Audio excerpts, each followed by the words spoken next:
In this video I will take you through my trading journey in the last 3 days. I made some small losses and learned and finally cracked some big W trades to make up for them. Enjoy! One of the least efficient method of getting trades done is roaming. I like to basically hop servers until I see something I like. The chances of trades happening are extremely low, but when they do the satisfaction is extremely high. I asked this random girl for her trash pets for 1 trillion. At first she thought I was a scammer, but I told her we will be using a trading ticket. I can't believe people are still getting scammed. Always use protection, friends. I always keep some eye candy pets in my garden, which keeps the people eager to trade. This helps me get trades done quickly. Now you may think 1 trillion for trash pets is a lot, but it's just petty cash for me. She actually put in some trash pets. I asked her to add something at least worth 1 trillion. Guess what she added? She ends up adding a bald eagle to the trade. I could have completely robbed her, but I did not. Ended up giving more than what we had discussed. Bald eagle is so good. It's totally not a trash pet. Big win for me. I think a fair price of bald eagle should be at least 300 trillion. What do you think? Was this a win or a lose? Comment below. I think this is a win-win for both of us.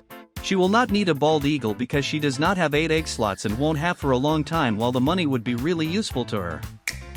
Next I found this guy again in a public server. He was a very hard bargain. At that time I needed a few French fry ferrets to complete my set of 7. So I was really interested to make this work. He wanted a corrupted kitsune and more. After a lot of discussion we finally traded. I gave him a corrupted kitsune, a kappa, 10 trillion worth fruits and a master sprinkler. Win or lose, what do you think, guys? I think this was an equal trade. But I am happy because I needed the French fry ferret and now I have 8 of them, almost max level. Again I was hopping public servers and I met this guy who wanted to buy a sloth. And I happened to have the juiciest sloth ever. He showed me what he had and he had a rainbow mutated blood kiwi. I needed this to hatch my eggs faster. So we ended up trading. I gave him a sloth and scarlet macaw in exchange for the blood kiwi. Was this a win or a lose? What do you think, guys? I think this was a small lose for me because the sloth was 2.6 kilograms base weight and a sloth is already worth more than a kiwi. But I had like 6 sloth with me and I really did not mind trading it for something good. At the end we both are happy with what we got. Isn't that awesome? I am not always doing profitable trades. Sometimes I make mistakes too. I traded my Spino for a dragonfly and a shocked queen bee. I thought I was doing a profitable trade, but in reality this is a big lose for me. I realized it later as I kept trading more and more. This was not my only mistake. Next I found this guy on Discord who traded 2 queen bee for my Trex. Even though they look fair trades or small wins, the reason they are losses for me because I should always trade up towards raccoon instead of trading down unless it's an overpay or I need something. I realized this when I was trying to buy a raccoon and suddenly everyone is expecting an overpay. It's hard to climb up than to climb down. Realizing my mistake, I tried to focus more on climb up trades. I was now focusing on trading on Discord because I can look for specific trades that I want and it's a lot faster than roaming. So I had a lot of mooncats lying around and I needed some inventory space. I found a guy who was willing to trade a dragonfly for 6 mooncats. Do you think 6 mooncats for a dragonfly is a fair trade? Let me know in comments below. I don't really know. But I am happy as long as I have inventory space and more divine pets so I can finally trade up to a raccoon. I tried to find similar trades like this one. And after a lot of search I found another guy looking for mooncats and blood hedgehog. I traded 3 mooncats, 3 blood hedgehog and 2 Dilophosaurus for a dragonfly and a queen bee. Do you think this was a win or a lose? Let me know.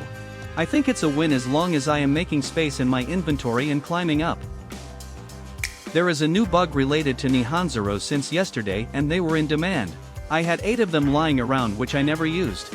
All of them were very big, like above 2.7 kilograms base weight, and I wanted to sell them for a very specific reason I will share very soon. I think I was the first person who had Nihanzaru in bulk and because of that I got a really good deal. I traded all 8 of my Nihanzaru for 2 dragonfly. I know this bug is getting fixed as soon as the new update comes and the Nihanzaru are not going to give me returns like this in just 2 days. And once the bug is fixed they are trash, so I grabbed the hot deal. Opportunities like these come quite often in Grow a Garden because of new events and bugs. Try to make most out of them is a good way to get rich. Now coming to the reason why I did not need these big Nihanzaru anymore. I was just idle scrolling through Discord when I suddenly saw a message. Someone was looking for Spinosaurus and ads for a Titan Nihanzaru. I already have a huge Nihanzaru and I know it's valued almost at a red kitsune. I could only imagine what would be the value of a Titan Nihanzaru. Maybe 2 or 3 red kitsune. For the trade we agreed to 1 Spinosaurus, 1 Mimic and 1 Dragonfly for the 8.3 kilograms Titan Nihanzaru. Deals like this come very rare. I probably made a profit worth 2 red kitsune with this trade. Titan Nihanzaru is one of the best huge pets you can buy in Grow a Garden. I already got a gold mutation on this big monkey and now it's at level 100. I am going to use this one more than any other pet in the game.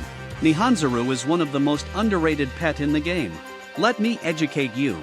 You see how Mimic can copy ability of pets but not passive abilities. You can think of Nihanzaru can copy passive ability. Here I have a rainbow blood owl who gives 1.36 XP every second. With my gold Titan Nihanzaru this becomes 1.84. Now imagine I have say 6 of these blood owls. I am getting 2.8 XP per second extra with the Nihanzaru. This means I am getting the benefit of adding 2 blood owl by adding just 1 Nihanzaru. Just imagine the possibility of using this everywhere. I hope this was entertaining as well as educating. See you in the next one. Bye bye.